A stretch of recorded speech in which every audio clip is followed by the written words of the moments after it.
Imagine for a second pigs fly high in the sky, snails move quick, and there's alligators in the Arctic. Now that might all seem absurd, but forget what you've heard. Let me take you back 50 million years ago where one of those scenarios wasn't so bizarre, you know. For a cold-blooded reptile to live in style, the conditions have to be perfect. There can be no ice on the surface. Sitting somewhere around 20 degrees Celsius in the Arctic Circle, you might be thinking, Nathan, no way. We'll carry on as we are right now, and you might even see the same. Now, climate's changing.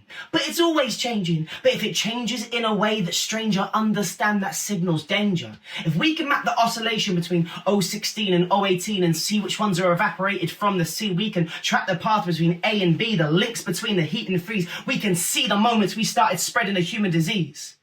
Now back here, with the inconsistencies, that's before the cycle settled, but now the cycle's simple. You can see it in the ripple, like with Keeling and his curve. I'll show you what we learn. If there's a stairway to heaven, it ain't this. Keeling's work to climate change is the greatest. It's a consistent set of results for 60 years. It's never been done by any of his peers. It shows the ebb and flow we're familiar with, the spring situation, which brings a dip in concentration. But then there's this steady incline, one that's hard to deny by design. It shows the fate of our future in one ascending line. And for the argument to be, we've had an ice age before, shows that people don't understand the stakes, let alone the score. Keeling's work proves that the Earth is doing what it can and it's sticking to the plan. But this problem, it's immediate.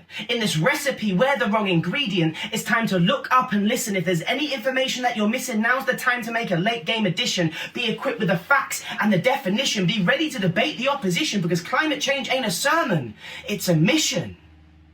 Thank you so much for this award. I'd just like to thank my mum and my dad and my darling girlfriend, and capitalism, for bringing the crisis where we now see the change.